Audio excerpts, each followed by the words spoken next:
तत्व चर्चा प्रारंभ होती है और तत्व चर्चा से अपना उस आत्मा को परमात्मा बनाने का प्रयास करें, क्योंकि ज्ञान ही ऐसा है अज्ञान को हटा सकता है। इसी भावना से ओम नमो शांति।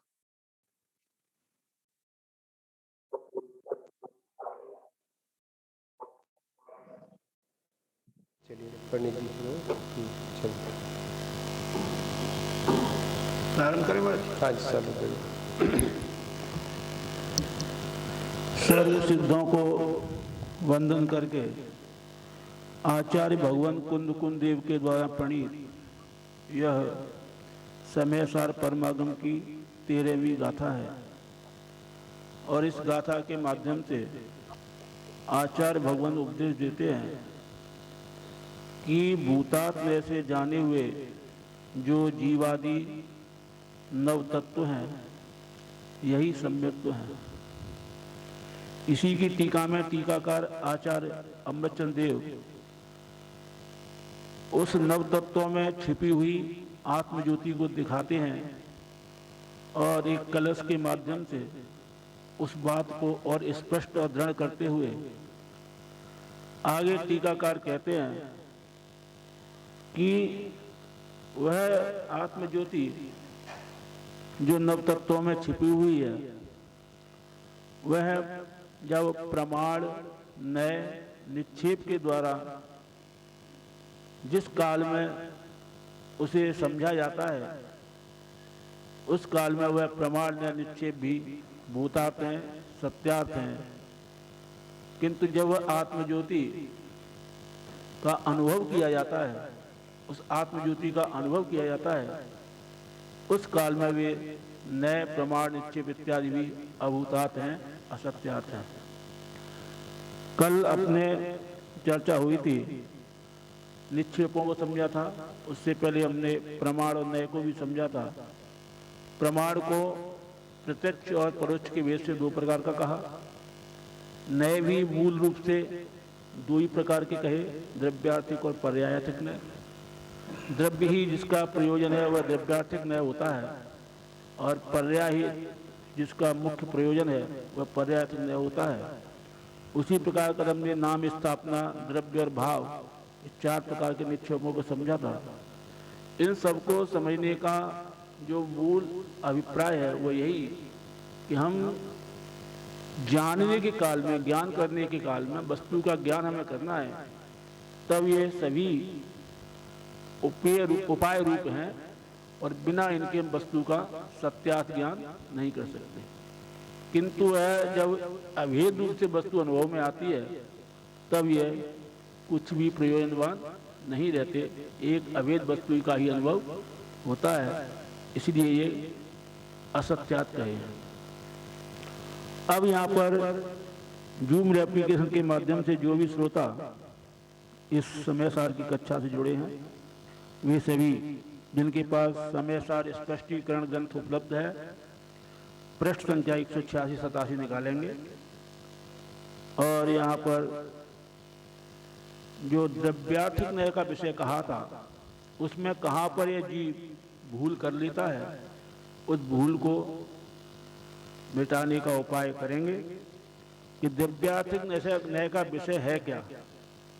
द्रव्य ही जिसका प्रयोजन है, कई बार इस परिभाषा के अनुसार मात्र द्रव्य को ही द्रव्यार्थिक नय का विषय मान लिया जाता है और पर्याय को उससे अलग भिन्न समझा जाता है। किंतु द्रव्यार्थिक नय का विषय पूरा क्या है, इस बात की व्याख्या यहाँ पर होगी, क्योंकि तत्वार्थ रूप में आचार्य उमा स्वामी ने जो सूत्र दिया है, गुण पर्याय द्रव्यम, तो पर्याय द्रव्य से भिन्न नहीं है,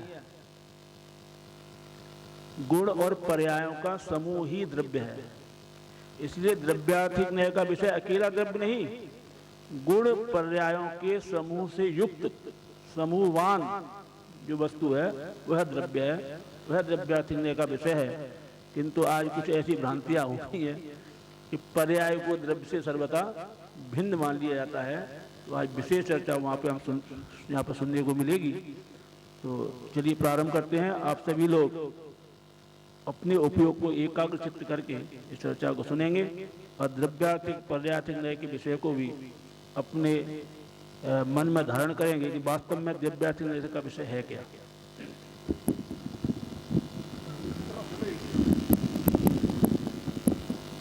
आदि से महाराज।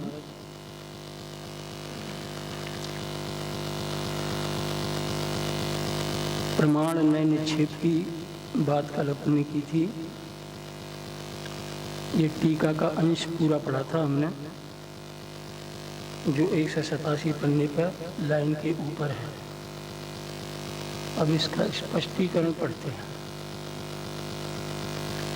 वहाँ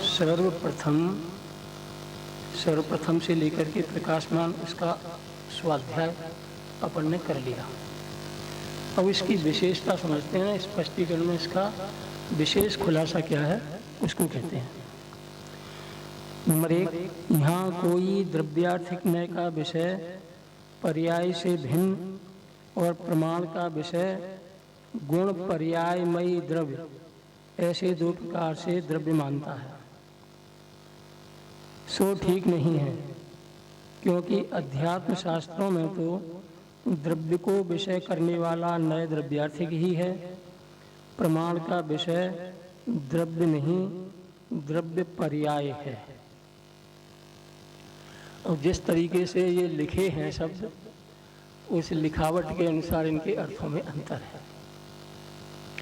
आज जो चर्चा चलती है अध्यात्म वर्ग में, वो इस तरीके से चलती है कि पर्याय और द्रव्य ये अलग अलग हैं। जिसने ये चर्चा मूल में कही होगी, हो सकता है उसका मंतव्य ऐसा नहीं रहा हो, परंतु बात निकल गई, टेप हो गई और जो है पुस्तकाकार बन गई, तो वो प्रमाण जैसी बन गई। और इसकी व्याख्या करने वाले भी अब द्रव्य और पर्याय को भिन्न कहने लगे। दिक्कत यहाँ पर आ गई कि अब चर्चा जो है इस प्रकार के जोरों पर है कि द्रव्य पर्याय भिन्न है और प्रमाण का विषय गुण पर्यायमयी द्रव्य, ऐसे 2 प्रकार से द्रव्य मानता है। एक तो द्रव्यार्थिक न्याय का विषय और एक प्रमाण का विषय। अब मतलब वस्तु तो एक ही है, नहीं भेद किया तो ठीक है, लेकिन उसने द्रव्य ही 2 मान लिए, एक प्रमाण का द्रव्य और एक द्रव्यार्थिक न्याय का द्रव्य। ये अंतर है कि द्रव्य 2 नहीं है, यहाँ वस्तु 2 नहीं है, वस्तु तो एक ही है। उसी को द्रव्यार्थिक न्याय कैसे देखे और प्रमाण कैसे देखे, क्योंकि ये न्याय हो या प्रमाण दोनों ही श्रुति ज्ञान के अंश है ना, तो ये श्रुति ज्ञान को ही देखना है, द्रव्य को भी देखना है और प्रमाण ज्ञान भी द्रव्य को ही देखेगा। तो दोनों के विषय अलग अलग कोई द्रव्य हो ऐसा नहीं है, एक ही द्रव्य है। वो लिखा है अध्यात्म शास्त्रों में तो द्रव्य को विषय करने वाला द्रव्यार्थिक न्याय और प्रमाण का विषय द्रव्य नहीं, द्रव्य पर्याय है। और असल में जब वस्तु की बात करते हैं तो वस्तु को द्रव्य भी कहते हैं, और द्रव्य को जब भेद करके देखते हैं, उसके चतुष्टय को देखते हैं कि द्रव्य क्षेत्र काल भाव, तो इसमें द्रव्य का एक भेद द्रव्य भी है। चल रहा है? द्रव्य माने द्रव्य प्लस क्षेत्र प्लस काल प्लस भाव, है ना? तो इसमें द्रव्य के इन 4 भेदों में मैंने चतुष्टय के एक भेद का नाम भी द्रव्य है। तो द्रव्यार्थिक न्याय विषय का द्रव्य कौन सा वाला, ये भेदों में 4 भेदों में वाला द्रव्य वो द्रव्यार्थिक न्याय का विषय है, या जो चारों को पिए हुए जो द्रव्य है वो द्रव्यार्थिक न्याय का विषय है। ये अंतर देखना है। क्षेत्र काल भाव और द्रव्य, जैसे द्रव्य का अंश एक द्रव्य है, वैसे ही द्रव्य के 3 अंश और हैं, क्षेत्र काल और भाव।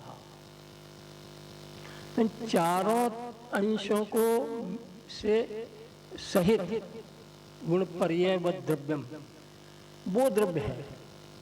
अब दृष्टि में फेरफार मैं सोचता हूँ शायद क्यों पड़ा होगा कि एक द्रव्य तो इधर कह दिया, एक द्रव्य इधर कह दिया, बराबर लगा कह दिया।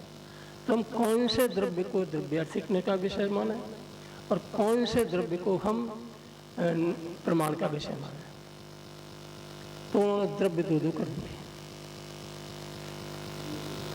दो द्रव्य कर दिए। ये भूल हो गई। ये ऐसी भूलें महाराज जी, इतनी सूक्ष्म भूलें हैं कि वास्तव में स्वाध्यायी भी इसे धारावाहिक पढ़ते चले जाएं तो पता नहीं पड़ता। दूसरे नंबर पर यहाँ कोई द्रव्य से भिन्न पर्याय और गुण भेद को पर्यायार्थिक न्याय का विषय मानते हैं, सो ठीक नहीं है, क्योंकि अध्यात्म ग्रंथों में द्रव्य के भेदों को अर्थात गुण पर्यायों को विषय करने वाले नय को पर्यायार्थिक न्याय कहा माना है। माने भेद को ग्रहण करे तो पर्यायार्थिक न्याय और अभेद को ग्रहण करे तो द्रव्यार्थिक न्याय। इसीलिए द्रव्य को विषय करने वाला माने भेद रूप जो द्रव्य है उसको विषय करने वाला नय भी पर्यायार्थिक न्याय है। ये चार भेद है ना, द्रव्य क्षेत्र काल भाव, इनको विषय करेगा जो ज्ञान अलग अलग करेगा तो ये चारों ही पर्यायार्थिक न्याय के विषय बनेंगे। समझ में आ गया? और इस ओर से हट करके बराबर के निशान से पहले जो द्रव्य लिखा है उसको जो ज्ञान विषय करेगा तो उसमें ये चारों बराबर वाले शामिल हैं, वो द्रव्यार्थिक न्याय का विषय। समझ में आ गया वो क्या क्या कहना चाहते हैं?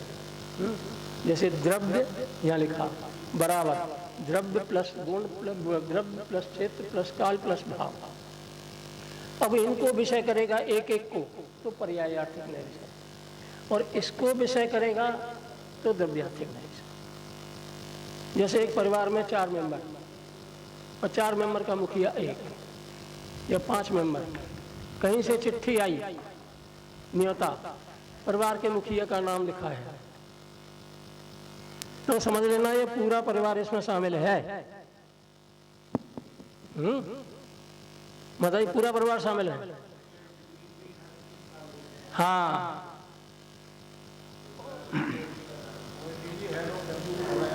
हाँ देखो चिट्ठियां आती हैं ना, पंच कल्याण की चिट्ठियां आती हैं बाहर से तो मंदिर के नाम आती हैं।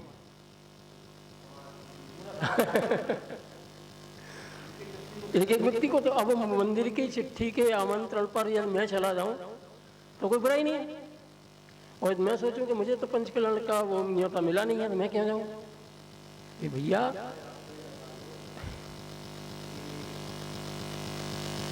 एक चिट्ठी समूह रूप में मुखिया के लिए आई, वो द्रव्यार्थिक न्याय। हाँ और जो पर्सनली आई वो पर्यायार्थिक, वो पर्यायार्थिक न्याय।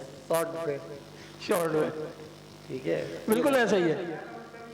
भेद भेद विशेष तो उस पर सब लग जाएगा। जैसे अभी आप लोग ना द्रव्य क्षेत्र काल भाव सब उसमें लग जाएगा। सब बन जाएगा। जहाँ जहाँ रहते थे, जहाँ जहाँ रहे, मतलब वो रहा कौन, मतलब मानते मतलब रही सारे पर्याय अलग रही पर लिंक को कनेक्टिव एक है ना। सन ऑफ तो वही लिख के जा रहा है ना, तो 4 बेटे क्यों ना हो, पर वास्तविकता में बेटों का नाम तो है, वो पर्याय उसकी पर्याय है, पर उसका जो सन ऑफ है जो लिंक है उन पर्यायों के अंशों में पर्यायवान व्याप्त है अदृश्य रूप में। हाँ वो दृश्य मुख्य नहीं है, मुख्य नहीं है, मुख्य नहीं अदृश्य है। रूप में। अभाव नहीं, उसके बिना वस्तु का कोई अंश सिद्ध नहीं होगा।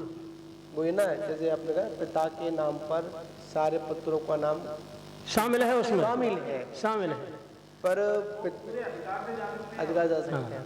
और जहाँ जहाँ पर पुत्र का नाम है वो पता नहीं, अकेला ही जाएगा। शॉर्ट में लिखा हुआ है ना, सन ऑफ पीछे लिखा हुआ है ना, वो इसका बताया जाएगा। मतलब वो भी अब देखिए अब यहाँ पर व्यवहार द्रव्य में देख लिया जाए, अगर पीछे सन ऑफ नहीं लिखा जाए तो बेटे की क्या वैल्यू होगी, कैसे पहचान होगी किसका बेटा है? ठीक है ना? ऐसा ही होता महाराज जी। हमारे पिताजी थे तब जॉइंट नाम से आता, एक ही नाम से आता, तो हम तीनों भाई मिलकर के क्या कहते थे, तू चला जा तू चला जा तू चला जा। अब वो पिताजी तो नहीं है, अब भैया तुझे अपना व्यवहार निभाना है, मुझे अपना व्यवहार निभाना है। तो एक ऐसी बात। अब इस उदाहरण के माध्यम से हम वस्तु स्वरूप के अंदर झांक करके देखें, क्योंकि उदाहरण में हमने ये अलग अलग देखे। अब वस्तु में द्रव्य क्षेत्र काल भाव, उदाहरण में जो अवयव हैं उसकी भांति अलग अलग नहीं है। वहाँ एक ही है, एक ही में भेद कल्पना है। और वो अभेद ही है। भेद में भेद कल्पना करके देखें तो व्यवहार न या पर्यायार्थिक न ये बन जाता है। और उन भेदों में जिसमें कोई भेद वास्तव में नहीं है, अभेद ही ग्रहण करें तो वो द्रव्यार्थिक बन जाता है। वो है ना यहाँ पर, मतलब द्रव्यार्थिक ने परार्थिक से समझने वाला है जो पूर्ण समूह को ग्रहण करे। हाँ, वो द्रव्यार्थिक ने है। और जो उस द्रव्य की एक अवस्था को ग्रहण करे उसे परार्थिक नहीं कर सकता है, और कहते हैं उसको फिर कहते हैं। पर यहाँ पर देखा जाए तो पर वो जो पर्याय है वो है किसकी, है तो द्रव्य जुड़ी हुई, तो उसके बिना तो कुछ है ही नहीं। ये पर्याय को अलग से तो उपस्थिति है नहीं है। वो विषय आता है गुण पर्यावरण द्रव्यम, मिठास शक्कर में ही है, शक्कर से हटके नहीं है। अगर अलग से हटके अगर मिठास अगर हो तो बिना शक्कर के उसको मीठा करके दिखा दो, होगी नहीं। उसी प्रकार जितनी भी जो पर्याय हैं, चाहे वो स्वभाव पर्याय हो, चाहे कोई भी हो, चाहे कुछ ऐसा अर्थ पर्याय हो, चाहे व्यंजन पर्याय हो, चाहे शुद्ध पर्याय हो, चाहे अशुद्ध पर्याय हो, जो भी उठेंगी तो उठेंगी द्रव्य से ही उठेंगी। और द्रव्य की उठनी का नाम ही पर्याय है। हाँ, जैसे एक विषय आता है ना, जो दीपचंद शाह काशलीवाल उसे पर्याय को कहते हैं, ये द्रव्य की उठनी है। उठनी, जैसे एक विषय आता है पंडित जी, उसमें पढ़ाया था हमने कि लहर कहाँ से उठी। हाँ, लहर कहीं अलग से नहीं उठी, समुद्र से उठी। कहाँ चली गई, उसी में चली गई, समुद्र से जहाँ से उठी थी वहीं विलीन हो गई। ठीक। और कहे कि मतलब कोई कहे कि लहर अलग से उठी अलग जाकर विलीन हो गई, ऐसा भी बात नहीं बनेगी। तो यहाँ पर ये होगा जहाँ से उठी थी वहीं से।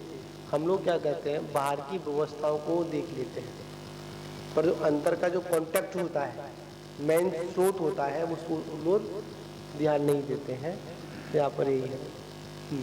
आगे तीसरा नंबर, यहाँ कोई प्रमाण का विषय गुण पर्याय वाला द्रव्य अर्थात गुणों का पिंड द्रव्य और पर्याय को मिलाकर द्रव्य प्लस पर्याय मानता है।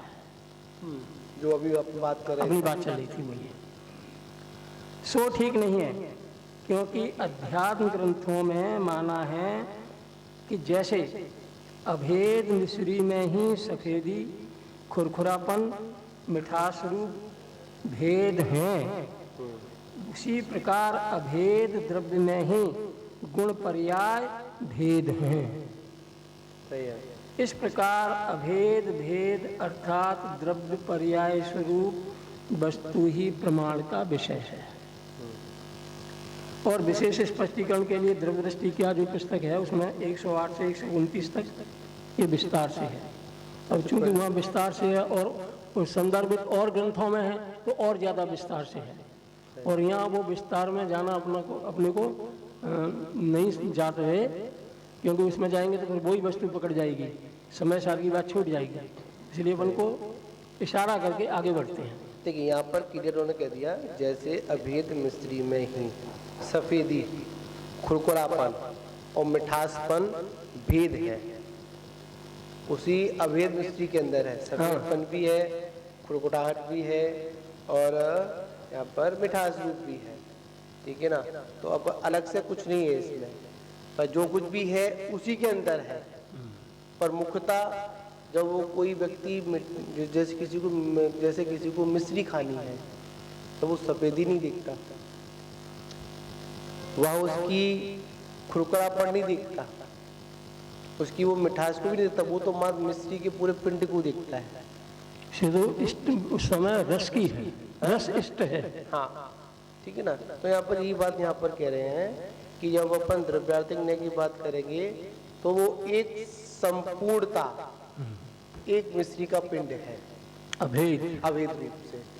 और पर्याय में देखेंगे अगर उस द्रव्य की पहचान कराएंगे या मिश्री की पहचान करें तो कैसी होती है? सफेद होती है। सफेद और कुछ भी होती है तो खुरखरी भी होती है, और खुरखरी तो और कुछ भी होती है तो मीठी भी होती है। ये उस द्रव्य को समझाने की शैली है। दूसरी इसकी अभेदता को सिद्ध करने के लिए जैसे 100 ग्राम मिश्री है, इसमें स्पर्श रस गंध वर्ण चारों है। स्पर्श में खुरदरापन, रस में मीठापन और स्वाद में मीठापन और चिकना खुरदरा, ये 4 है। और पूरी मिश्री जो है 100 ग्राम डेली की है। यदि हम ये कहें कि इसमें सफ़ेदापन कितने ग्राम है, मीठापन कितने ग्राम है,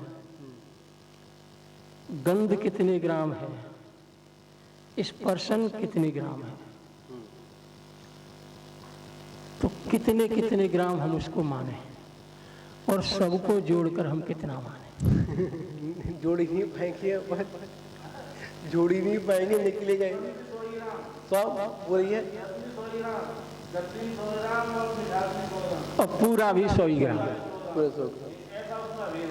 ऐसा अभेद है कि इसमें स्पर्श रस गंध वर्ण 100 ग्राम और खुद भी 100 ग्राम।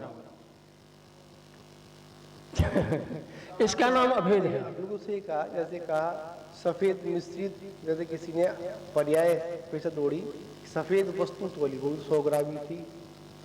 सफेदीपन भी 100 ग्राम है, मिठास भी 100 ग्राम है। इसका नाम अभेद है कि ये अपने इस चतुष्टय से अलग नहीं हो सकती।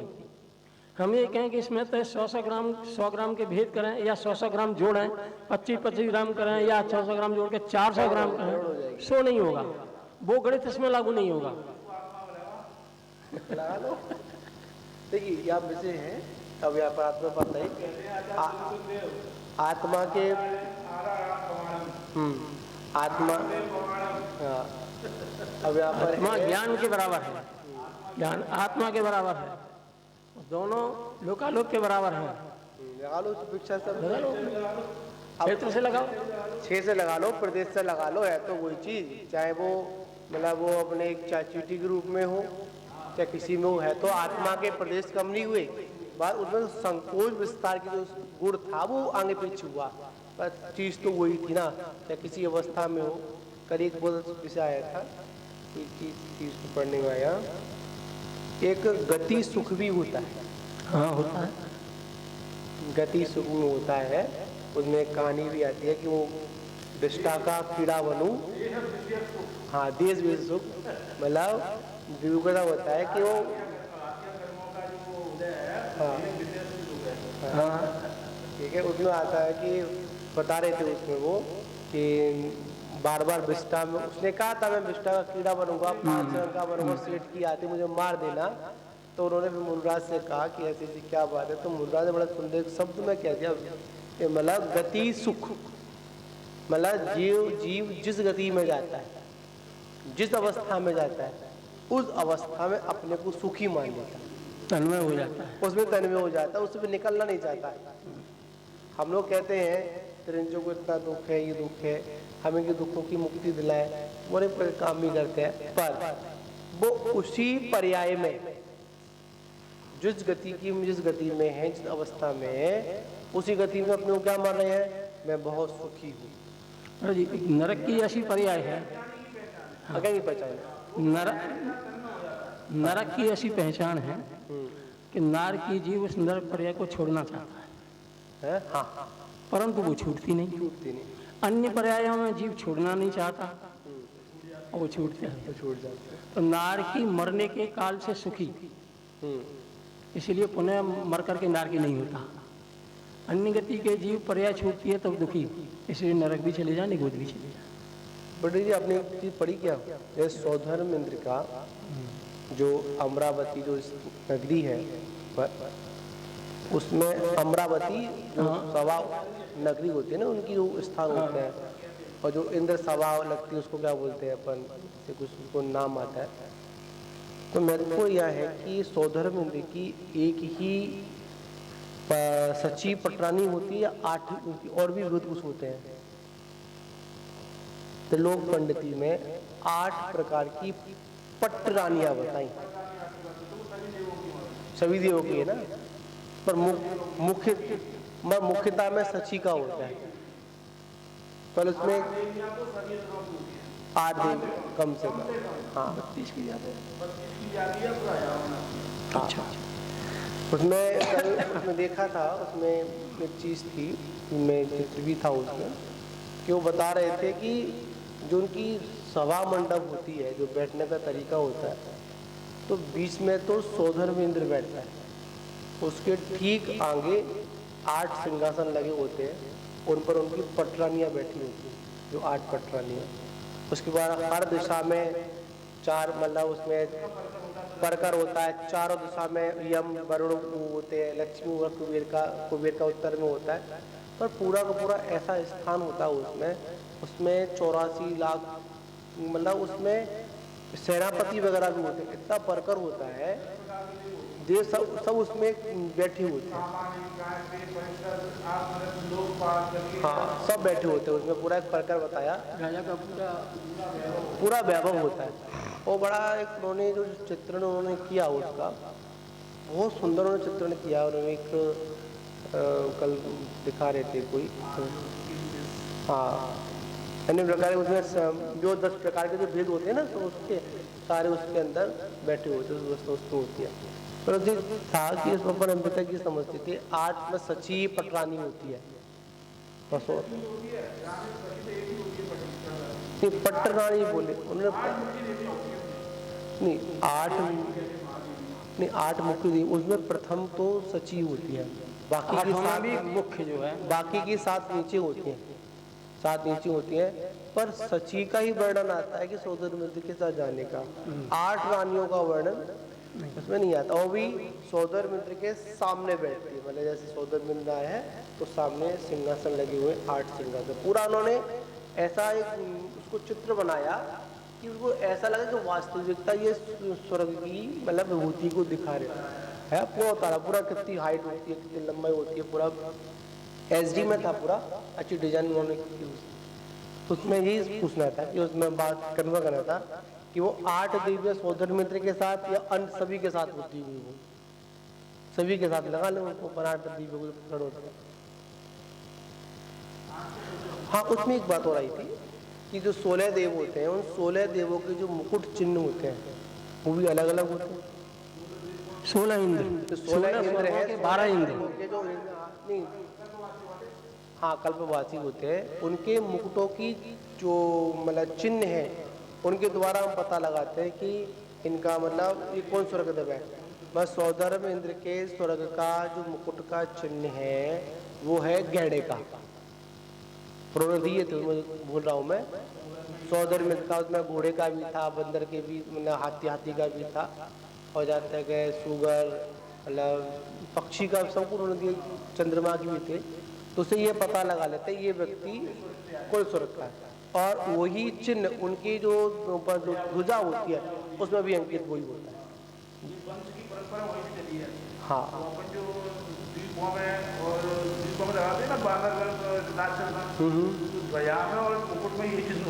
हाँ वही लगाते हैं।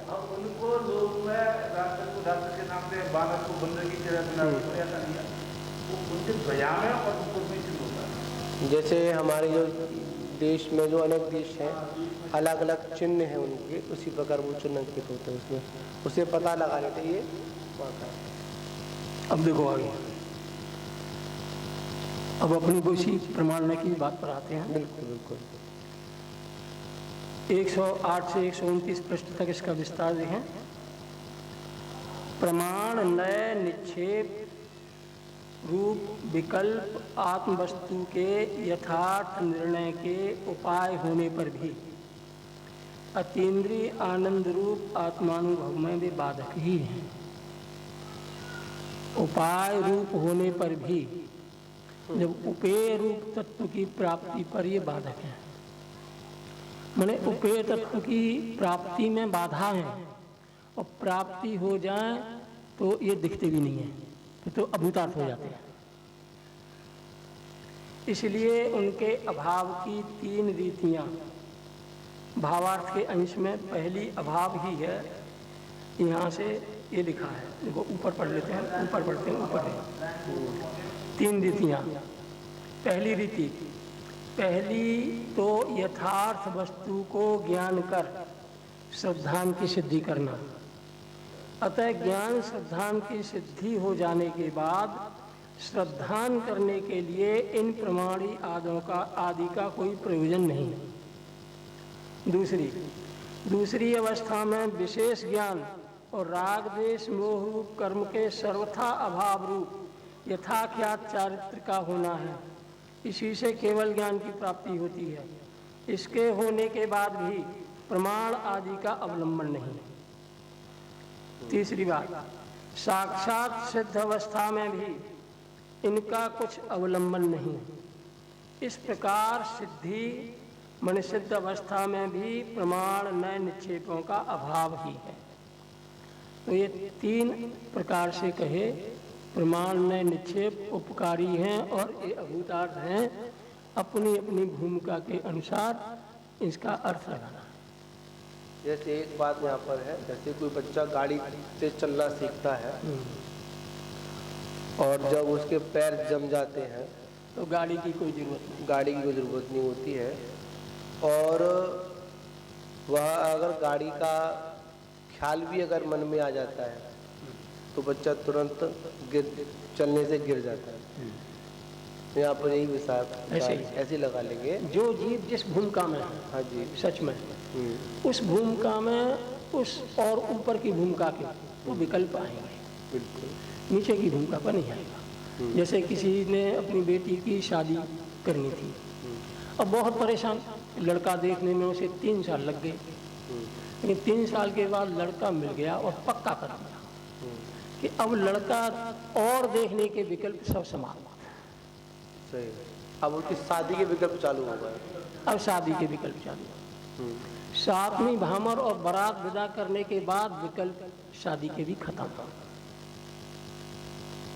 तो जो जीव जिस अवस्था को प्राप्त कर ले, उस अवस्था को प्राप्त करने के बाद आगे के विकल्प तो चलेंगे, नीचे के विकल्प खत्म। नीचे के विकल्पों की अपेक्षा वो निर्विकल्प हो गया, ये भी कहें तो कोई दिक्कत नहीं है, कहते भी है, कहना ही है, यही है।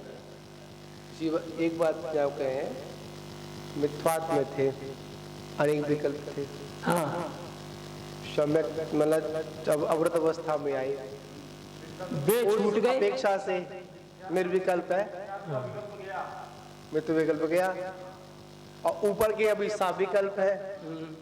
जैसे जैसे गुणस्थान अपन आरूढ़ करते चले जाएंगे तो आचार्य भी कहते हैं कि ऊपर के गुणस्थानों की अपेक्षा नीचे के जो गुणस्थान है वो गौण हो जाते हैं। असत एक तरह से, असत मतलब उसको सत कहते हैं, गौण कहते हैं, अभूतार्थ इसको कहते हैं अपन। जैसे महाराज जी गौण में और अभूतार्थ में और खत्म हो जाता है, अंतर है। क्योंकि गौण जो होगा वो किसी काल में फिर मुख्य हो जाएगा, लेकिन जो खत्म हो गया वो फिर आएगा, ये अंतर है। दूसरी अप्रतिहत जो सम्यक होता है, जो मुनि दशा अप्रतिहत होती है वो पंचम काल में तो होती नहीं। चौथे काल में जो मुनि अवस्था अप्रतिहत, जिसे कहते हैं कि 7वें गुण स्थान के बाद जो मोक्ष मार्ग प्रकट होता है वो मोक्ष मार्ग है, नीचे के गुण स्थान वाला नहीं है।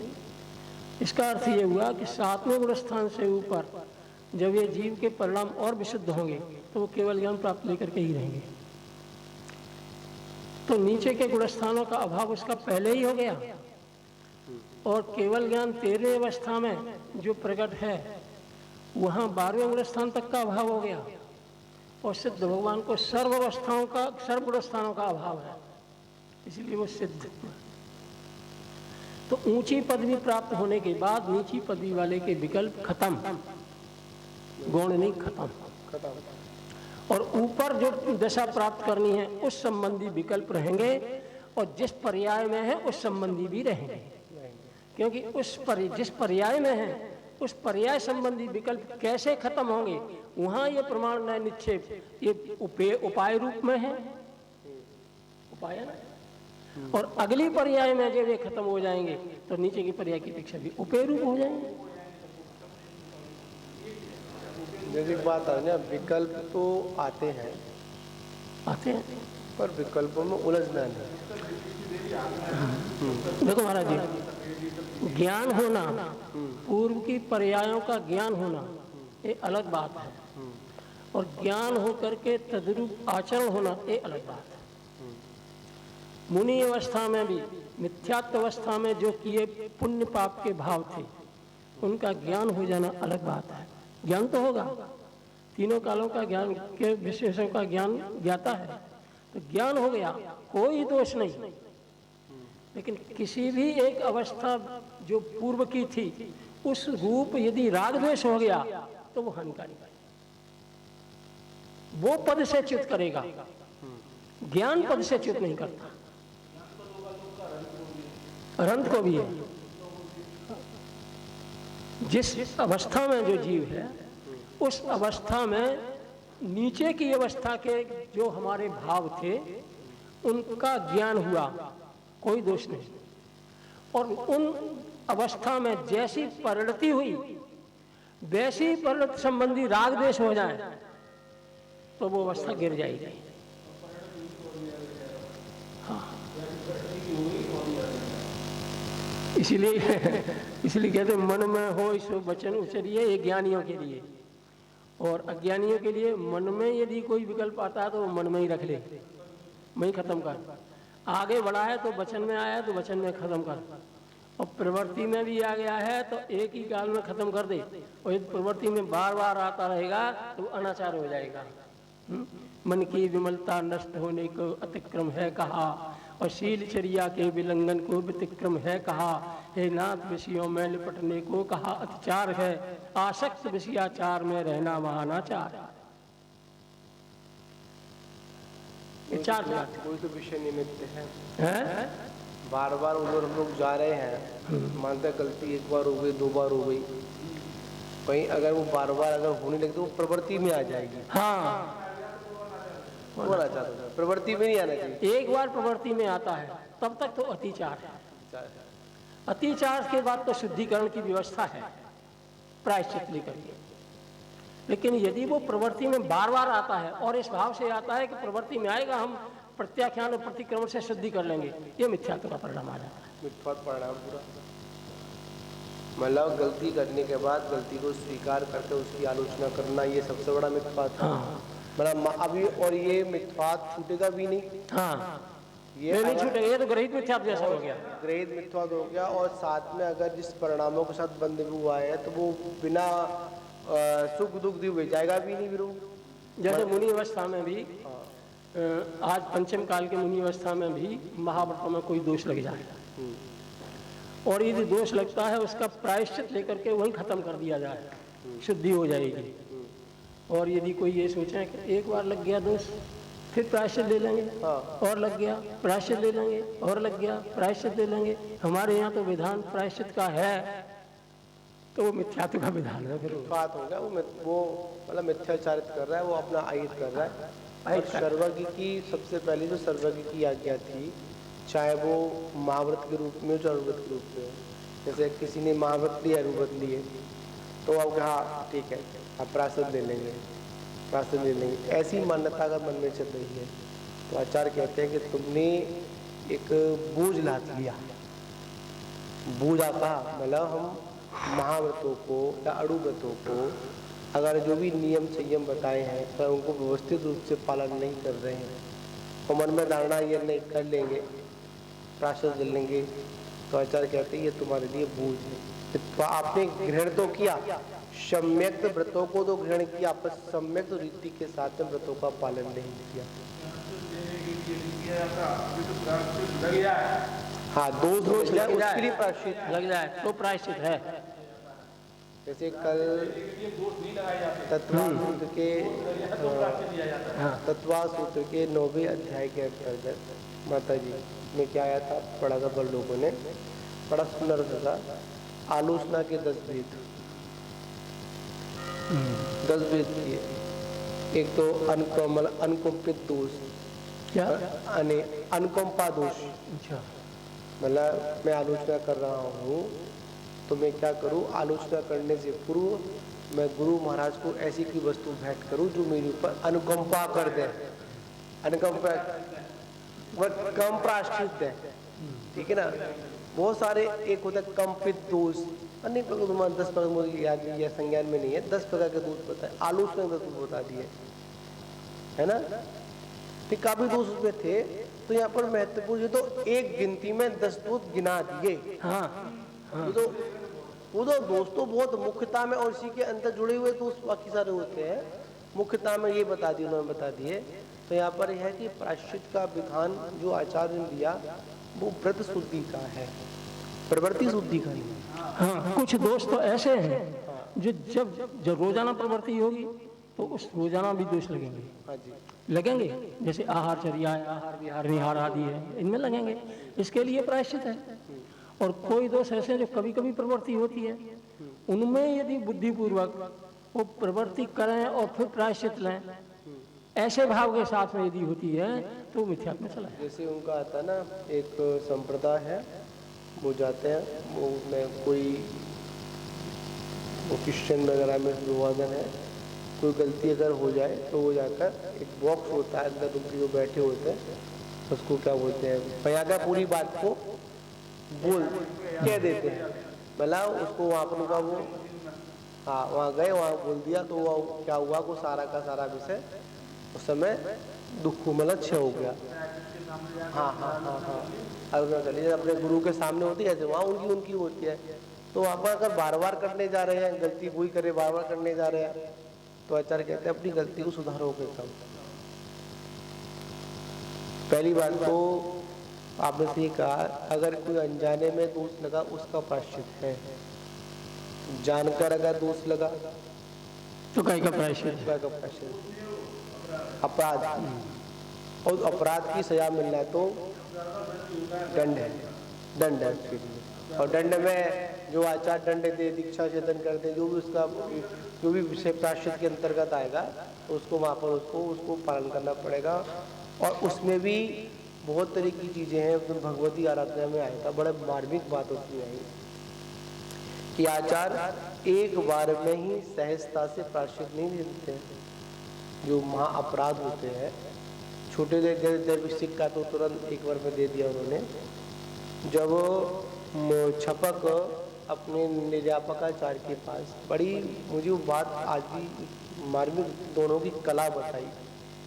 पहले तो यहाँ पर जो निर्यापकाचार्य नहीं जो छपक होता है, वो उस आचार्य से 3-4 बार कितनी बार कहता है कि मुझे अपनी आलोचना करनी है। आचार्य एक बार में उसकी आलोचना नहीं सुनते हैं, उसके भावों को देखते हैं, ये भाव कितना निर्मल है, क्या व्यवस्था है, तब जाकर उचित स्थान पर उचित समय में जाकर उसको प्रायश्चित विधान देते हैं। ये तो छपक की बता दी। अब उसके बाद में जो निर्यापकाचार होते हैं, उनके अंदर क्या कला होती है, जो छपक राज को उन्होंने ऐसी व्यवस्था बता दी जैसे मृग के मुख से, मतलब उसको मतलब मृग मतलब सिंह के मुख से मृग को निकालना बहुत कठिन कार्य है, छुड़ाना। उसी प्रकार आचार कुरेद कर अनेक रीतियों से उसके अंदर की जितनी भी जो पूरे जीवन काल में जो उसने आलोचना मतलब दोष आदि किए हैं, वो सारी बातों को निकालने पर निपुण आचार होते हैं। आपको बताएं, हमारे साथ हुआ कोल्हापुर में, हम लोग थे गुरु महाराज के पास में, तो बिहार का समय था, हमारा जीवित हम सब थे, तो महाराज जी ने आचार्य से बोल दिया कि ये अलग होने की बोल रहे हैं। क्या कहते? ये बोल दिया ये सुरत्न सागर अलग होने की बोल रहे हैं। अच्छा, ठीक है, कोई बात नहीं। उस समय इंदौर से लोग थे, वो गाड़ी लेकर गए थे, बिहार होना था इंदौर की ओर। तो अब आचार्य श्री की नजर में देखा कि ये गाड़ी आ गई, तो उन्होंने बुलाया, हाथ जोड़े बुलाया, दोस्तों किया कि माँ जी हम लोग का बिहार करेंगे। तो क्या बोलते हैं आचार्य श्री, ये गाड़ी आपके बिहार के लिए आई है। आई थी संघ के लिए, तो उनका इंटेंशन क्या था, ये गाड़ी ये जान रहा था कि ये आपके बिहार के लिए आई है। हम समझ गए नहीं, हमारे बिहार के लिए नहीं आई है। तो वहां पर आचार्य के अंदर ये कला होती है कि सारी बातों को कैसे कुरोदते हैं। हाँ, सत्य कैसे उगलवाया, सत्य कैसे उगलवाया जाता है, क्या उनके अंदर वो व्यवस्था होती है, इधर की उधर की यहाँ की मिला के उस बात को उगलवाने में वो आचार्य निपुण होते हैं। और एक बार में प्रायश्चित नहीं दे देते हैं, वो जाने कितनी बार क्या क्या कहा, कैसे कहा, उस बात को इतनी बार घुमाते हैं। अगर वही शब्द अगर बार बार चल रहा है तो प्रायश्चित देते हैं, अन्यथा आचार्य प्रायश्चित, कुछ ऐसे शिष्यों की उदंडता होती है आचार्य की नजरों में, उसके लिए प्रायश्चित भी नहीं, दंड भी कुछ भी नहीं होता। जाओ तुम्हें देखे सो करो, जाओ तुम्हें देखे सो करो, तुम्हें देखे सो करो। अगर किसी गुरु ने अगर अपने शिष्य से ये बोल दिया, आज एक दंड व्यवस्था है, जैसे आते हा मा हा, भरत जी की व्यवस्था थी दंड व्यवस्था में। अगर किसी ने गुरु ने अगर शिष्य से बोल दिया कि तुम्हें देखो सो करो, क्या बोल दिया, तुम्हें देखो सो, जैसे आप लोग कहते हो अपने पुत्र से कह देते हो जो कहना नहीं मानता, उदंडता करता है, तुम्हें देखे सो करो, तो समझ जाओ कि तुम्हारे लिए वो एक कोई छोटा शब्द नहीं, अगर ज्ञानी पुरुष है, समझदार हो तो कोई सबसे बड़ा दंड है ये, सबसे बड़ा दंड है कि तुम्हें देखे सो करो, जाओ करो मनमानी अपनी जो करना है तुम्हें, तो समझ लो सबसे बड़ा दंड है। बहुत बड़ी ऐसी व्यवस्था है कि अपन वहां पर जो ज्ञानी पुरुष होगा वो तिल मिला जाएगा, मुझसे गुरु ने क्या कह दिया, तुम्हें दी के सो करो, मतलब गुरु की छत्र छाया मेरे ऊपर से हट गई, नजर हट चुकी, मैं नजरों से गिर चुका हूँ उनकी, अब मेरा था का पत्ता में हो गया, कटी पतंग, कटी पतंग कहाँ गिरेगी, कैसे क्या होगा, कुछ नहीं पता। तो यहाँ पर यही प्रायश्चित वाली बात में अपन चल रही थी, उस पर प्रमाण वाली बात चल रही थी, वही महाभारत, मतलब प्रवृत्ति में कोई चीज नहीं आनी चाहिए। अपराध हुआ ठीक है, एक बार हुआ, दो बार हुआ, पर बार बार वही प्रवृत्ति में आ जाए, नहीं प्रायश्चित ले लेंगे, ये कर लेंगे, वो कर लेंगे, तो आपको पहली बात तो आपने सर्वज्ञ की आज्ञा का पालन ही नहीं किया। सर्वज्ञ की आज्ञा अनिवार्य है, और वो हर रूप में है, चाहे वो किसी भी अनुयोग में लगा ले अपन, चाहे प्रथमानुयोग में लगा ले, चाहे करणानुयोग में लगाए, चाहे चरणानुयोग में लगाए, हाँ वचन सर्वज्ञ की है, तो हर जगह सर्वज्ञ की आज्ञा का पालन करना है। उसमें आता भी कल अपने 12 भावना में आया भी था, उसमें मतलब संसार भ्रमण के आश्रम भावना चली थी उसमें, तो संवर के भेद उन्होंने आश्रम की भेद बता दिए, मित्वात, अव्रत, कसाय और योग बता दिए, उन्होंने बता दिए। तो महत्वपूर्ण कहा कि ये सब तो मैं नहीं कह रहा, जिनेन्द्र दिठम,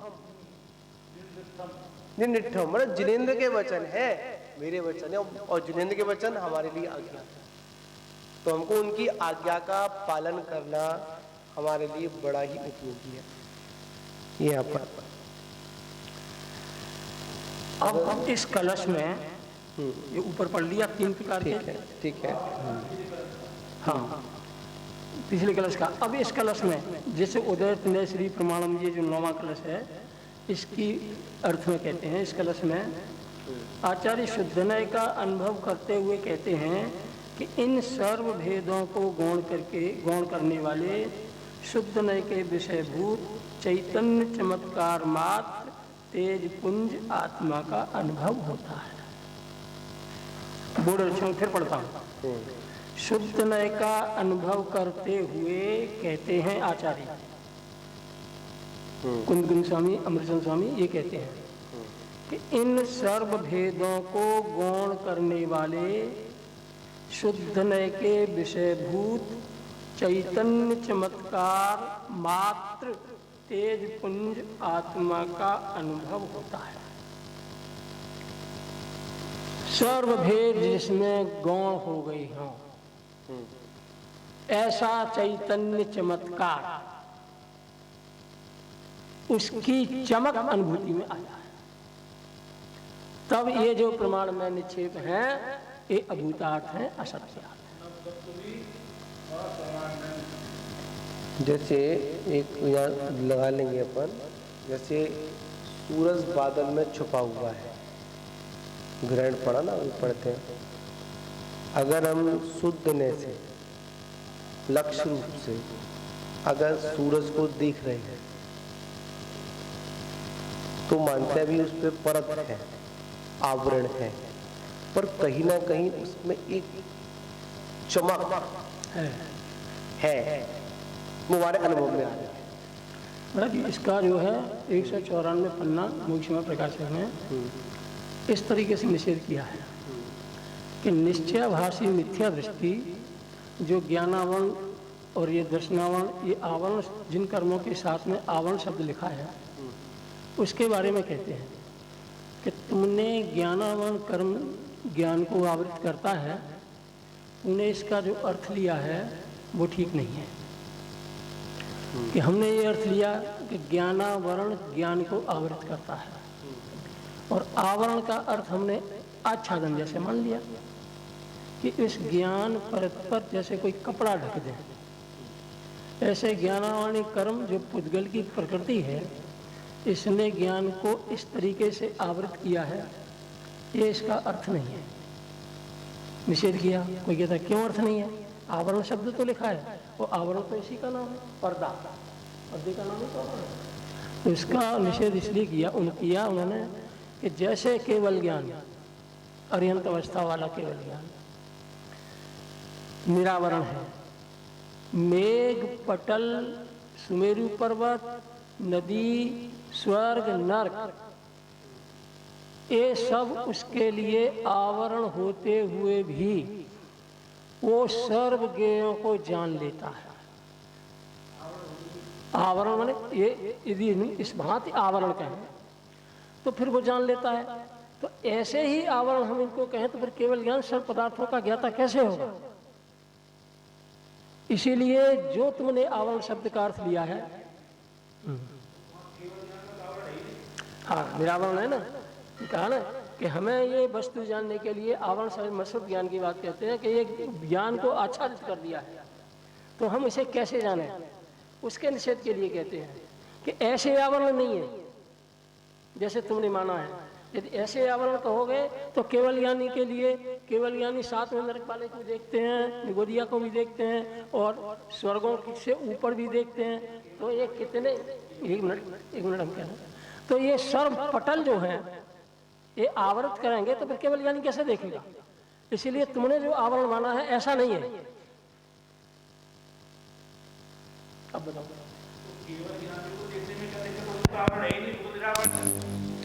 तो केवल ज्ञानी को दिक्कत नहीं है, मत श्रुत ज्ञानी को भी उस वो उसी का मैं दे रहा हूं कि उसने जो माना है उस तरह का आवरण नहीं है। आवरण है लेकिन जैसे तू मान रहा है ऐसा आवरण नहीं है, मतलब वज्र के समान आवरण नहीं है। आगे बता रहा हूं। तो फिर आवरण कैसा है कि निरावरण से कहते हैं जो सर्व भेद जिसमें गौण हो जाए वो निरावरण अवस्था, भेद करके देखना ये आवरण अवस्था।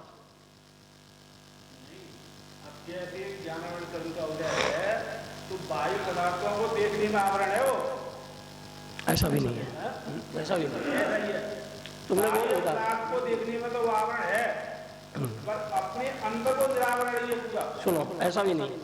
यदि ऐसा हो तो मिथ्या दृष्टि अवस्था में आत्मा यदि अपने स्वरूप को देखे तो स्वरूप के लिए तो कोई आवरण है नहीं, फिर भी मिथ्या दृष्टि निरावरण स्वरूप होते हुए भी क्यों नहीं देख पाता? मिथ्या दृष्टि देखता है, कब देखता है? जब बाहरी जो आवरण है जिसको कहते हैं ना बाहरी आवरण, उसका नाश हो जाता है तब देखता है। कैसे हो जाता है बाहरी आवरण? बाहरी आवरण नाश पहले होगा कि पहले खुद को देखेगा? खुद को देखेगा तो खुद तो एक उदाहरण से मैं बात करता हूँ। जैसे केवल ज्ञान स्वभाव, केवल ज्ञान शक्ति, केवल ज्ञान शक्ति के अंदर के उसकी व्यक्ति और व्यक्ति में भी शक्ति का स्वभाव विद्यमान, ठीक है ना? हाँ, और उसकी क्या कहते हैं, उस शक्ति की व्यक्ति और उसकी क्या, एक शब्द निकल गया, मैं सुबह पूछ रहा था, ध्यान रह रहा था।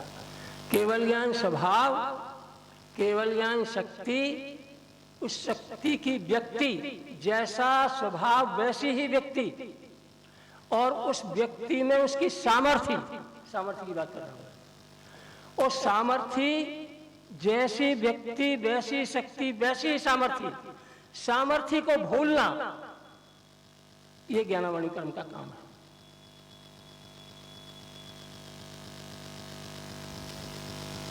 शक्ति का आकलन न हो पाना उस ज्ञानावणी कर्म का काम है।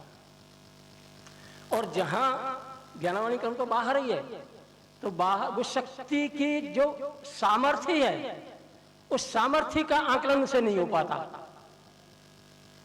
जबकि जैसी केवल ज्ञान स्वभाव है वैसी ही शक्ति है, व्यक्ति भी वैसी ही है, और उसमें जो है हाँ, उसकी क्या सामर्थ्य भी उसी के अनुरूप है। लेकिन उस सामर्थ्य की जो स्वरूप है, जिसके ख्याल में है,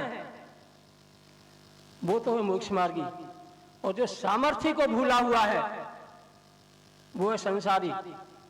और उस सामर्थ्य को संभाल कर जिसने साधना की, सामर्थ्य के बाद साधना की, उसको केवल ज्ञान की प्राप्ति होती है। हाँ, सामर्थ्य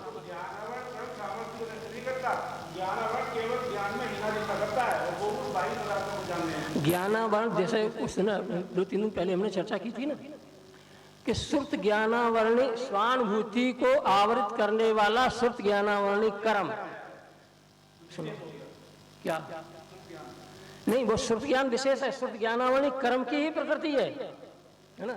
और वो सुप्त ज्ञान को आवृत नहीं करती, अनुभूति को आवृत करती है। और तुमको अनुभूति को आवृत करती है, अनुभूति तो रहती है, लेकिन अनुभूति में मैंपने को आवृत करती है। हाँ, मैंपने को आवृत करती है, उसको आवृत करती है। मैंपना ज्ञान नहीं होता है, ये सिद्धांत में अलग है। ज्ञान में ही मैंपना होता है, ज्ञान में ही तो चेतना है, चेतना में ही ज्ञान होगा, मैंपने का तभी तो श्रद्धा होगी।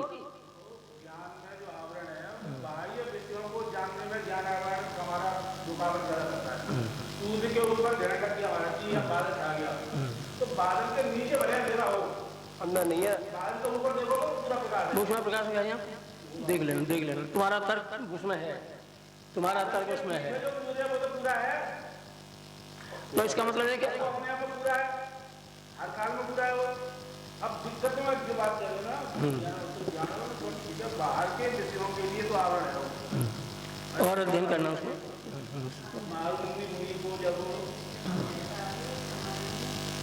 क्या आ जाएगा इसमें? देखो चलो इसी को पढ़ते हैं। सर्व भेदों को गौण करने का तात्पर्य क्या, कि रागादि तो झूठा ही है, क्योंकि जीव स्वरूप से बाह्य है। अब वो कौन से रागादि को लेना है? जो जीव के स्वरूप से बाहर है, माने रागादि पुद्गल वाले रागादि लेने, जीव वाले रागादि नहीं लेने।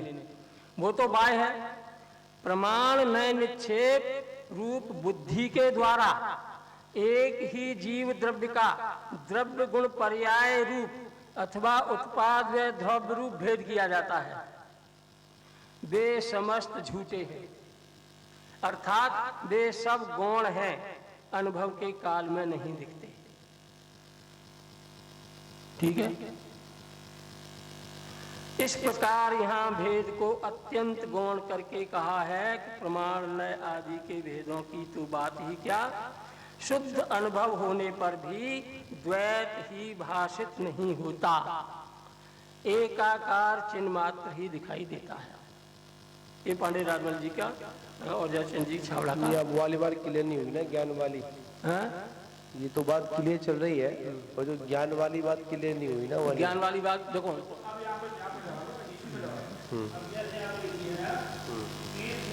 अनुभव होने पर समय दृष्टि से होना है मिथ्यावस्था में दिखाई देगा कि क्या चीज ये जो अद्वैत बना देखो अनुभव में आएगा, मिथ्यावस्था में आएगा, संयुक्त अवस्था में आएगा। देखो इसके लिए तो फिर जो है कर्म सापेक्ष बात करोगे तब की बात बनती है। पहले तो द्वैत और अद्वैत का ही निर्णय कर लो कि आत्मा और ज्ञान का द्वैत है या अद्वैत है। राग आदि को बाहर निकालो, प्रमाण नए निक्षेप के रूप से ज्ञान द्वैत नहीं है, प्रमाण निश्चय के रूप के काल में। पहले तो स्वरूप का निर्णय करो, ज्ञान की पर्याय जो ज्ञान को जानने वाली है उसका ज्ञान के साथ द्वैत है या अद्वैत है, बताओ। स्वरूप की दृष्टि से, आंतरिक संरचना की दृष्टि से ज्ञान और ज्ञायक एक ही, द्वैतपना नहीं है, ठीक है ना। अनुभव का काल मिथ्या दृष्टि जीव को इसकी जानकारी नहीं है, इसीलिए अद्वैत ज्ञान ही माने ज्ञान और ज्ञाता दो एक ही होते हुए भी कथनचित भेद है उनमें। वहां ज्ञान स्वयं ज्ञाता को न जानकर पर को जानता है, उसमें एकत्व ममत्व की बुद्धि होती है। इस कारण से उसका जो मैंपना है, जो स्वरूप है, उसमें न जाकर के पर पदार्थों में, शरीर आदि पर पदार्थों में मैंपना आ जाता है और उसका नाम मिथ्यात्व है। अपने आप को अनुभव उस समय ज्ञानावरण का कंकर इतना कम है ना, उतना कुछ जो है उसका कि वो उसको एक पद भी याद नहीं रहता। देखो ज्ञानावरण कर्म अनुभव के काल में ज्ञानावरण कितना भी हो, एक तो जो अनुभव की जो शर्त है उसके अनुसार से वो दशा होनी चाहिए, ठीक है। ज्ञानावरण का उदय है, ठीक है ना, और में कुछ भी आदमी होता तो ये तो है ज्ञानावरण का उदय, ठीक है ना। और जिस समय उनको भेद विज्ञान हुआ, हरे हरे रुचि होगी, तो उस समय उनका ज्ञान हो गया। किसका जान संबंध? बाहर के पदार्थों से देखोगे तो बाहर के पदार्थों से अनुभूति का क्या संबंध है? नहीं है।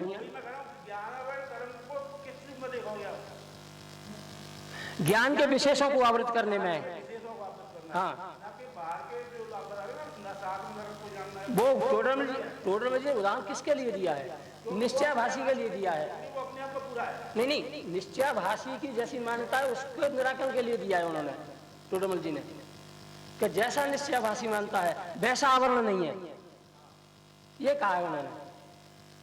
तो निश्चयाभासी मानता कैसा है? निश्चयाभासी ऐसा ही मानता है कि पर्दा है और पर्दे के भीतर ज्ञान है और बाहर ज्ञान रुका हुआ है, ऐसा मानता है निश्चयाभासी। उसका निषेध किया है। व्यवहाराभासी तो इस व्यवहार को ही धर्म मान लेता है। ये है ज्ञान के जो क्रिया रूप जो है स्वभाव, उसी में धर्म मान लेता है।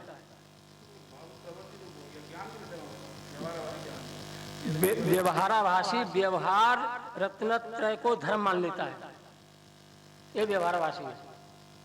पूजा, स्वाध्याय, दान, दया, ये जो व्यवहारिक है उसको ही धर्म मान लेता है, ये व्यवहार है।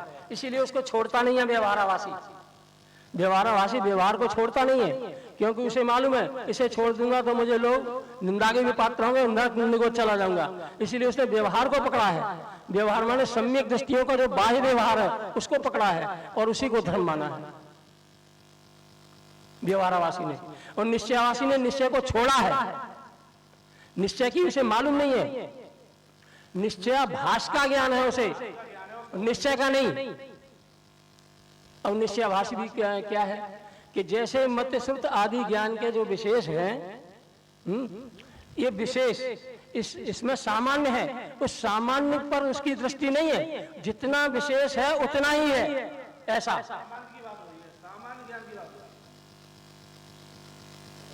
निश्चयाभासी ने, और जैसे एक द्रव्य दूसरे द्रव्य का कुछ नहीं करता, ठीक है, एक बात पकड़ ली, ये निश्चय नहीं की बात है और वास्तव में बात है, ये सिद्धांत की बात है, ये पकड़ ली।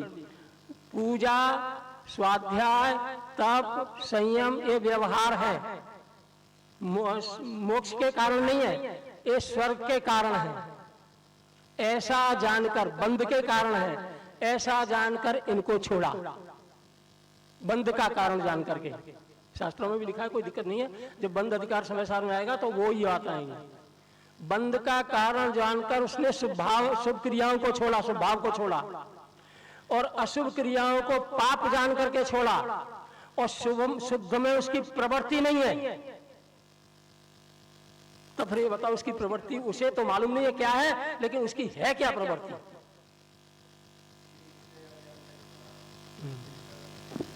जो व्रत आदि हैं उनको छोड़ा। कथन क्यों छोड़ा? बंध का कारण है इसीलिए। निश्चयवासी की दृष्टि। हाँ, निश्चयवासी की है, बंध का कारण है इसीलिए छोड़ा, दयादान पूजा भक्ति आदि के परिणामों को। और बाह्य क्रियाओं पर ये विषयों में प्रवृत्ति है ना, ये पाप का कारण है, इसीलिए इनको भी कथनचित छोड़ा। और शुद्धोपयोग है नहीं तो उसकी क्या दशा बनेगी? और 3 में से ही निर्णय करना पड़ेगा, उसकी दशा कहां बनेगी? इसीलिए व्यवहाराभासी से जितना खतरा नहीं है उतना निश्चयभासी से खतरा है। व्यवहाराभासी स्वर्ग में चला जाएगा, लेकिन निश्चयवासी के लिए नरक ही है, निगोद है। जबकि वो शुद्धात्मा की बात करता है, वो तो चला जाएगा नरक निगोद, लेकिन जिसने व्यवहार को पकड़ा है, माने पूजा, वो भी कुदेवों की नहीं, गुरुओं की नहीं, कुशास्त्रों की नहीं, अपने देवगुरु शास्त्र की, अपनी माने जैन सीमा के अंतर्गत जो है उनमें ही प्रवृत्ति है और उसी को धर्म मानता है, इसलिए उसको छोड़ता नहीं है।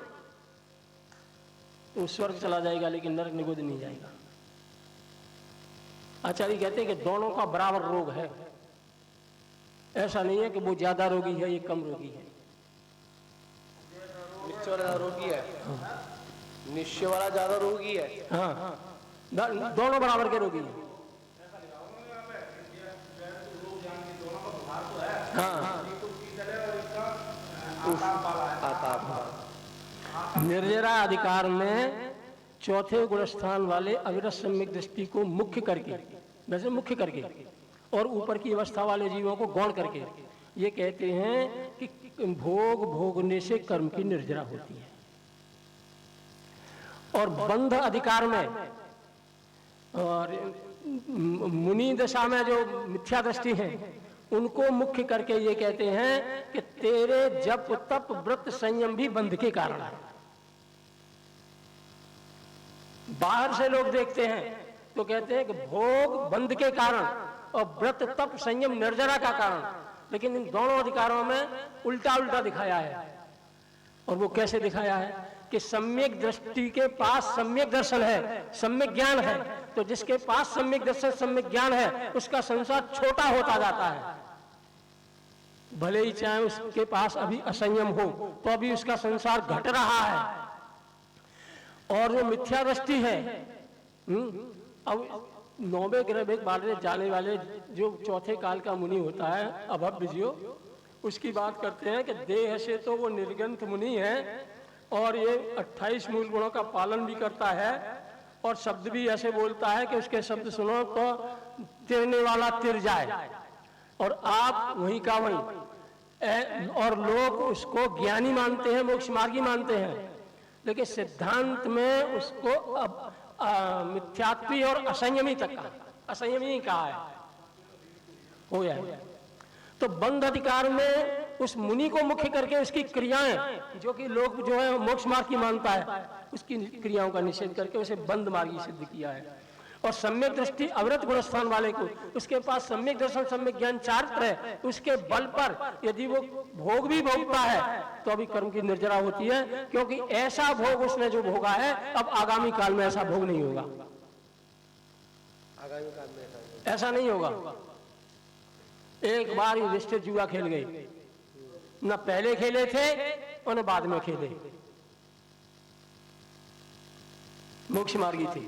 जुआ के काल में भी मोक्ष मार्गी थे, जब खेलते थे तब भी मोक्ष मार्गी थे, लेकिन किसी कारणवशात उसकी उसमें प्रवृत्ति हुई, हार गए, सब कुछ हार गए, परंतु मिथ्या दृष्टि नहीं थी। तो ये जुआ खेलना भी उनका निर्जरा का कारण बना या बंध का कारण? हाँ, शांति अपेक्षा कर देखो, शांतिनाथ, कुंथनाथ, अरयनाथ, तीनों तीर्थंकर, तीनों चक्रवर्ती, तीनों कामदेव, 96,000 रानियां तीनों के, खूब भोग भोगे। एक चक्रवर्ती जितने भोग भोग लेता है। भीम ने कीचक के 100 भाइयों को आग में झोंक दिया, कितना कर्म का बंध हुआ। कहीं हुआ किसी को कर्म का बंध? आग में झोंक दिया भीम ने कीचक के 100 भाइयों को, और भीम मोक्ष चले गए। यदि कर्म का बंध होता तो ये संगी पंचेंद्री एक की हत्या नहीं, 100 की हत्या थी ना। तो 100 की हत्या करने वाला मोक्ष चला जाएगा? बंद तो हुआ होगा ना, है? कहाँ हुआ है बताओ?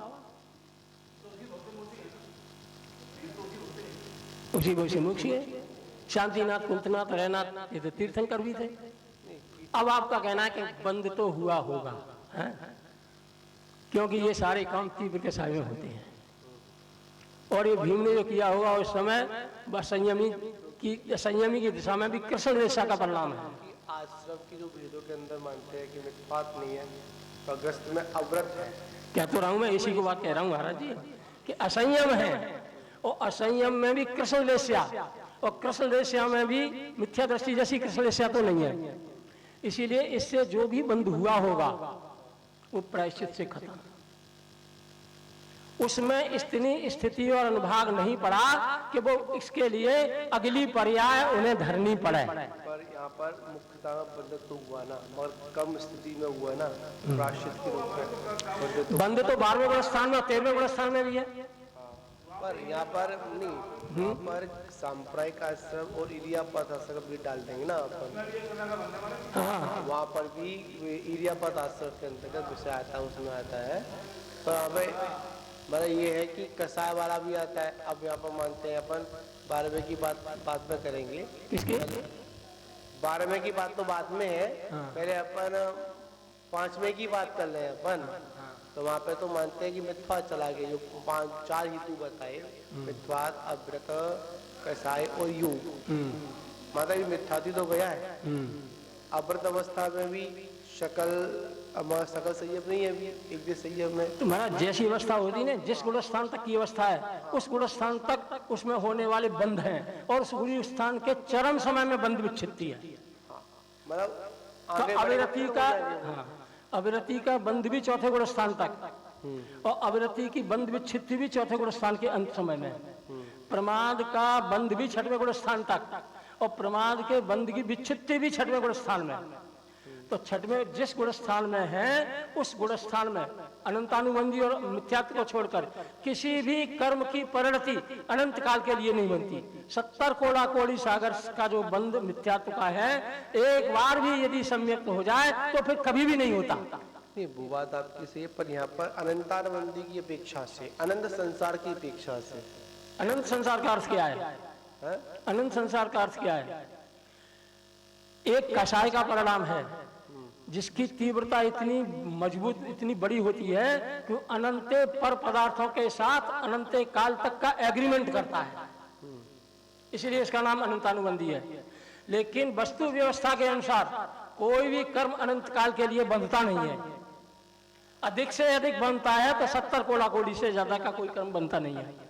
तो मिथ्या दृष्टि अनंतानुबंधी वाला भी कृष्ण रेशा के परिणाम में भी अनंत काल का अनुबंध करने की भावना तो करता है, लेकिन अनंत काल का बंध किसी को नहीं होता। अविरति का काल जो है शायद 20 कोड़ा कोड़ी तक का है, इतना ही, इससे ज्यादा उसका बंध नहीं होगा। और यदि अविरति अधिकतम, और यदि अविरति जो है उत्तरोत्तर 2-1 भव में ही या उसी भव में निबटने वाला है, तो जितनी उसकी आयु शेष है उससे ज्यादा का बंध नहीं होगा। नहीं, यहाँ पर एक बात आपने जो बोली थी ना कि इतना सारा बंद, मतलब इतनी सारी उन्होंने हत्या हो गई, इतनी सारी हत्या कर दी, हाँ मेवा के लिए इतनी सारी हत्या हो गई, पर यहाँ पर कोई इसके बाद कुछ सुने और इतनी मेवा हो गई। पर इस बात में जब खुलासा हो रहा, उनकी भी जो कर्म का बंध हुआ चरम शरीरी थे, तो उतनी जितनी आयु थी उसके अनुसार ही बंध उनका हुआ। और महाराज ये बात और है, हाँ, कि जैसे अवृत गुण स्थान में बंद हुआ, ठीक है ना, उसकी बंद विकसित थी भी तो वहीं पे हो गई। नहीं, उदय में तो आएगा। अब अच्छा उसका उदय, उसके उदय में इतनी अनुभाग शक्ति नहीं पड़ी कि जो कि जाकर के देशव्रत, संयम, श्रेणी आरोहण उसमें उदय आए। और नहीं आए उदय तो बताओ। वो बात वो सत्ता वाले की नहीं, नवीन बंद की बात कह रहा हूँ मैं।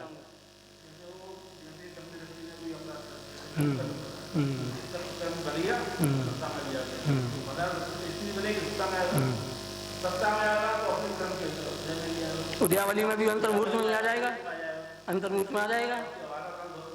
हाँ, अंतर्मूर्त को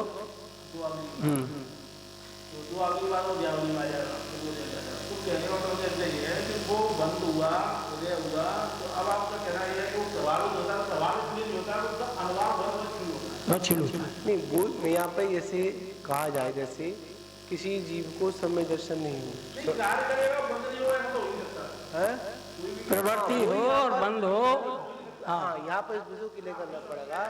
सम्यक्त्व के महत्व को दर्शाते हुए जब वो व्यवस्था, हाँ नहीं, बल भी दिया है साथ में, सिद्धांत भी कहता है ना, कब जैसे जो दोष बन गया 100 भाइयों को झोंक दिया तो उसका प्रायश्चित भी तो है। नहीं, प्रायश्चित तो है, वह सारी बात है। अब यहाँ पर सारी व्यवस्था ऐसी जुड़ गई, एक तो उसी भव से मोक्ष जाने वाले, मतलब सम्यक्त भी है और शुद्धि वर्ग है, मतलब वो किसी के मानते आपने कहा ना कि वो कर्म जो उदय में आया वो भोग का नष्ट कर दिया,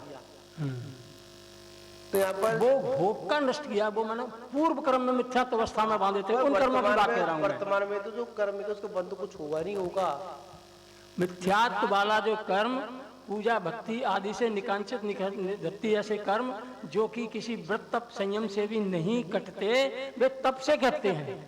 और वो तप जो है मुनि अवस्था में भी हो या देशव्रत में हो, क्योंकि नीचे के गुणस्थानों में तप देशव्रत से ही शुरू होता है।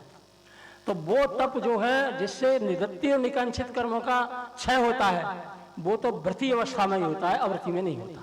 वो बात आप जो कह रहे हैं सही है, पर मेरा ये कहना था कि उसने 100 पुत्रों को मारा या 100 जीवों को मारा, ठीक है, उसकी समय अवधि मात्र एक भक्ति थी, उसका मतलब समय जो अवधि थी उसका अंतिम समय था, ठीक, तो उसका जो बंद हो, आप जो कह रहे हैं जो बंद होगा वो उसी के अनुसार, तो आयु के अनुसार तो होगा उसका।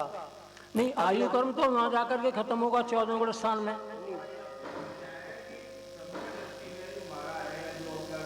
हाँ ठीक है,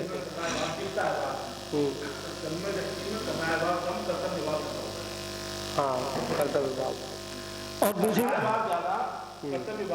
तद्भव मोक्षगामी को गतिबंध नहीं होता। नहीं, वो तो नहीं होता, वो तो समझ रहा हूँ मैं। कर्तव्य का निर्वहन करता है, कर्तव्य के निर्वहन में कुछ भी हो जाए हिंसा का प्रसंग आ जाता है, तो बंद उसको वैसी कथा नहीं होती जैसी एक अज्ञानी की कथा है।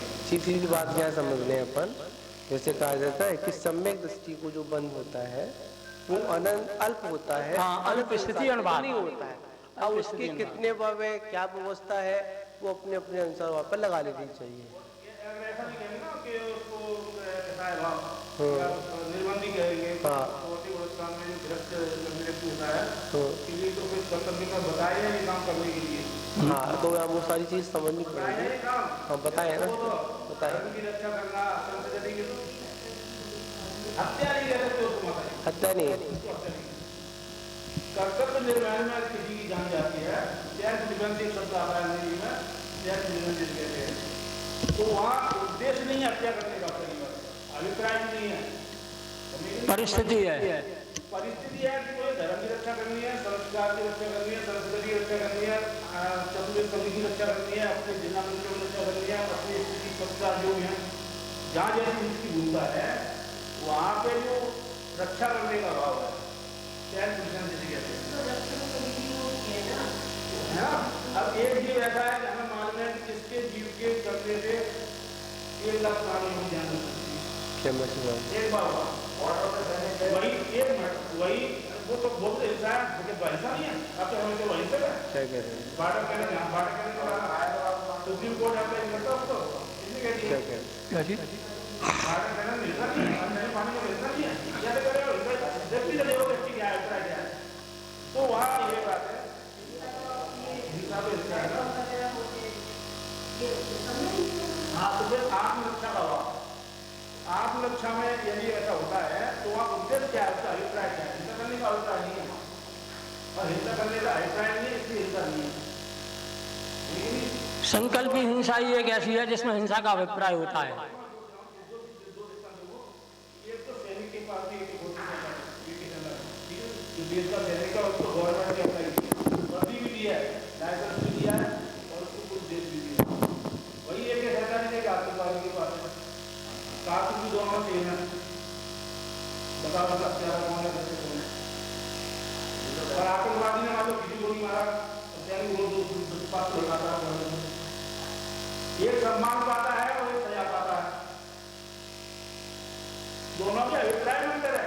वो देश की रक्षा के लिए खड़ा है और वो देश में किसी को भले चीनी भी नहीं मारता है, लेकिन वो नियत कौन से आया है, उस नियत से आया है कोई जहाँ मौका लगेगा बड़ा होगा। दोनों के अभिप्राय में अंतर है। संविधान दृष्टि का अभिप्राय धर्म रक्षा का है, संस्कृति की रक्षा का है, देश की रक्षा का है, देश की प्रजा को पालने का है। किताब राजा राजा इसीलिए पिता कहलाता है। तो वहाँ उसके अभिप्राय हिंसा में नहीं है। एक डॉक्टर है उसके हाथ में भी चाकू होता है, हत्यारा उसके हाथ में चाकू होता है, दोनों चाकू का प्रयोग करते हैं। डॉक्टर भी कीड़ा लगाता है बॉडी पर, वो भी कीड़ा लगाता है।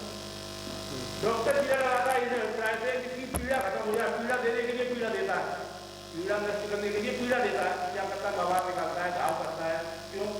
मरीज सुखी हो जाए, उसका रोग मिल जाए। और एक बना दो कहाँ लग रहा है नहीं मानता। डॉक्टर पे भी मर जाए मरीज कोई बात नहीं, और उस पर नहीं भी मरे फिर भी हत्या है। तो डॉक्टर को क्यों? अभिप्राय अलग है। डॉक्टर के प्राण रक्षा का अभिप्राय है और उसको प्राण देने का ही अभिप्राय था। व्यक्ति का अभिप्राय अलग होता है। हाँ पवन जी कुछ पूछ रहे हैं, समय भी बहुत हो रहा है। हाँ पवन जी की चैट क्या करो, अनम्यूट करो पवन जी को। हाँ पवन जी बोलिए आप।